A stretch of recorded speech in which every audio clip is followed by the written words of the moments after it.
Hey everyone, disregard the last video, we just got ourselves a surprise huge console mod drop in Baldur's Gate 3's mod manager. This is actually one of the latest ones that we've ever gotten. I just did a video saying that we wouldn't be getting any until the new year, and they slid into the home plate here, delivering this awesome console mod drop with lots of stuff that people have been requesting, like these Faerie Wings here with the Faerie Wing underwear by Snail of Destruction. We also got the Faerun Fashionistas Mega Pose Pack, which is incredible. We also got some new Copperleaves outfits, which just released on PC. We got the Circle of Dreams Druid, the Frost Domain Cleric, Wylding, Greenworld Sorcerer, Cloaks of Faerun, Hand of Tessera, Golden Katana, Drakewarden Ranger, a little bit of a different subclass, NPC redesigns, and much, much more. This was actually a very huge surprise. The Faerie Wing underwear actually just came out at the end of November. This one here by Snail of Destruction was a very highly requested one because people wanted race mods on console, and you can't really do that. This actually makes it feel like you're not just a normal character because you're flying around like this. So if you want to be a fairy, this is the way. The nice thing is when you're in any type of dialogue, you're just going to come down and stand like this. She was a fairy. Yeah. And you can be too. Now, the nice thing is there's actually different designs for these here. So they're actually equipped in the underwear slot there, and they have a few cool designs depending on what type of fairy you want to be, or if you want to look like Rogue from Sonic. Yeah, this one here is my personal favorite. I just think they look so cool. So yeah, very fun stuff, now available on console. This is incredible. The Faerun Fashionistas Mega Pack Pose Pack here by Axiana. This is a huge group effort. There are 565 different poses, 47 different expressions, and this comes from a ton of different creators. So Axiana, Alita, Aliana, Alfel, Bambi, Kay, Daniela, Echo, Goblin, Haster's Queen, House, Lila, Mary, Megan, Munchie, Nuag, Raycor, Soul, Stargazing Volcano, and Volatio. And here are all the different pose packs that are compiled in this. Incredible. With 143 of these poses actually being exclusives to this here. Now, one thing is, console does not have QSAT, so if this is the only mod in your load order that's a photo mode, it should work properly. But if you have other ones, you're going to have to remove those from the save and go with this one here. As you can see, there are so many fantastic shots here, and I'll likely be doing a video on this in the future to help out because I know there's a lot of people asking about console and how to do photo mode mods and how to play with them. But yeah, I'll be breaking this down in the future. I am so stoked that this is now available. And we also got Copperleaves Alchemist Daughter by Copperleaves. Now, this is a fun one. Since there are some Alchemist class mods in Baldur's Gate 3's mod manager, these are the two different appearances here. I did cover it in a previous video. What's nice about it, Copperleaves always makes these mods progressively level up with your character, and it feels relatively interesting and kind of thematic to the character. This one almost feels like it's a class mod within the gear itself because you do get a bunch of different abilities here to make you feel like you're an actual alchemist. So yeah, I'm going to do a future video breaking out all of Copperleaves mods because there's just so many good stuff. And we just got one on PC earlier this week.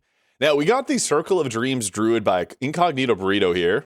But if you already got the Book of Druids, just keep this because it's the exact same class that we already do have. So yeah, that's it. I love this class mod. I will highly want to recommend using the Book of Druids. I know a lot of people are on console are kind of conscious of their mod load order. So if you want to have some more Druid subclasses, you can just go with this one here, the Book of Druids by Incognito Burrito. Fantastic class mod. I've covered it in the past. I'll likely do another video on it again soon for those that want to see more Druid stuff. And I'm super excited to see that we did get the Frost Domain Cleric subclass here by G.I. George, now available. This is one of my favorite Cleric subclasses. I love cold builds, and this is just a really fun one. You got the Winter's Embrace there, giving you cold cantrips.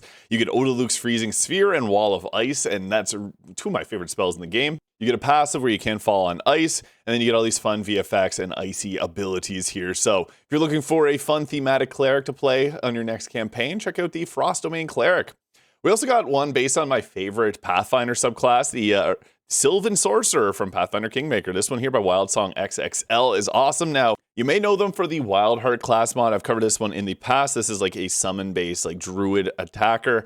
This one is more akin to a Sorcerer because it's a Sorcerer subclass here. And they also talked about their Greenworld Sorcerer, which is awesome because we also got that one on console here today as well. So I'll be doing videos on both of these classes because they're both really, really fun and a very cool twist on the Sorcerer and like Druid archetypes of classes.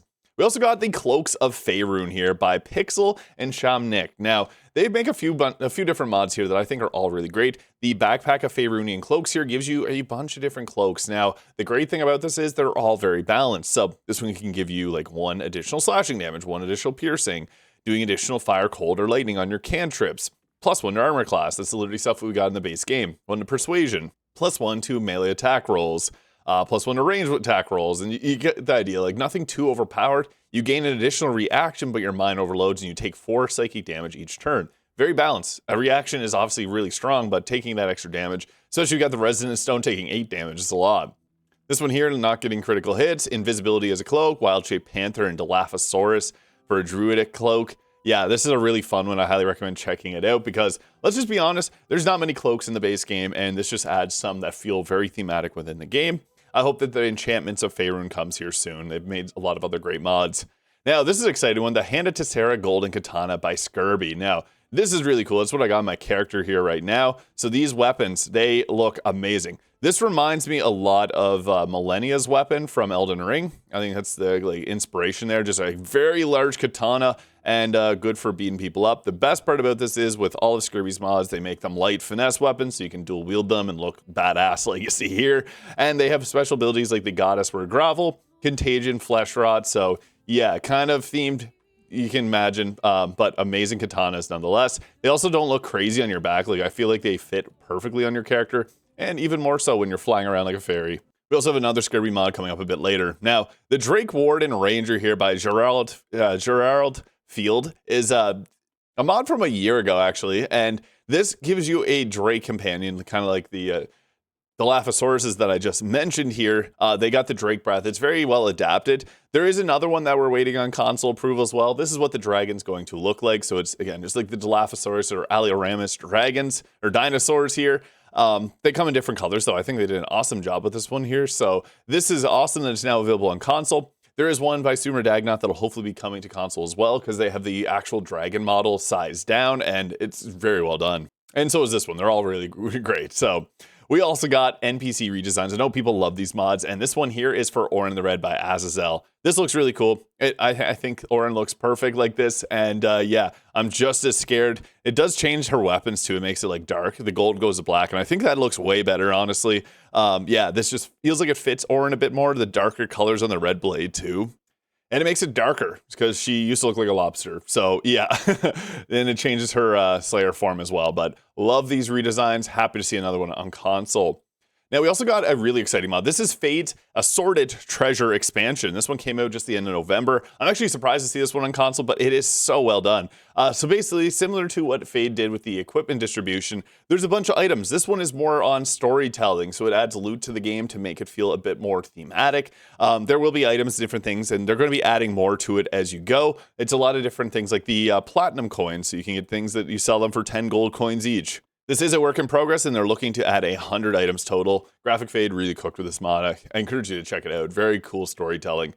Now, this is really exciting. The compatibility patch for photo mode pose mods. This here by Catastrophical Cat is really useful because basically what happens is if you're using multiple types of photo mode mods, they'll override each other. This prevents that from happening. One thing you got to do is after downloading any new pose, you got to disable and enable this mod.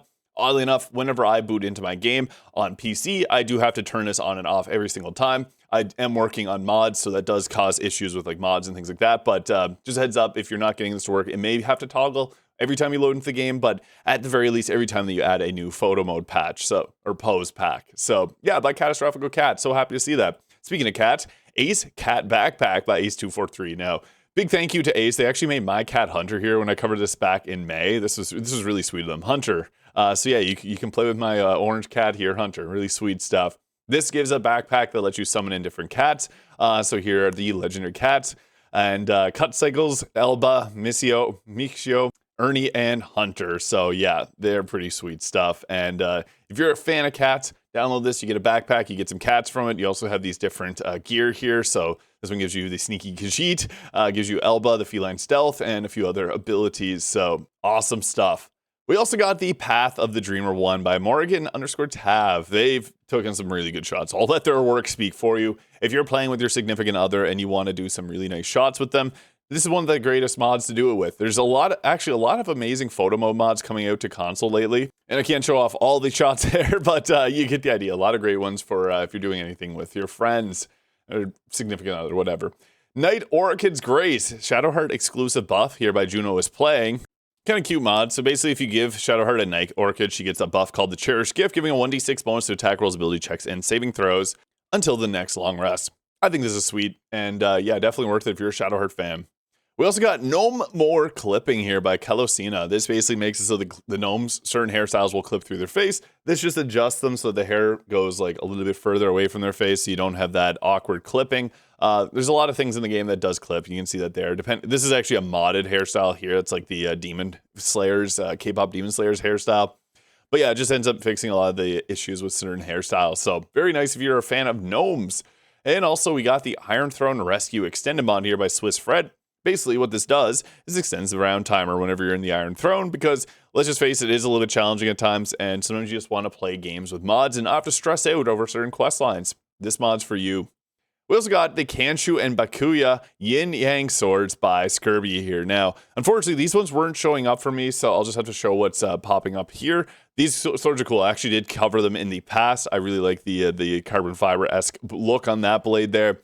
And here's the different abilities. As always, Skirby puts these on. You don't have to use the abilities if you don't want to and to keep it balanced. But yeah, they look super cool. You're going to summon these in with the tutorial chest.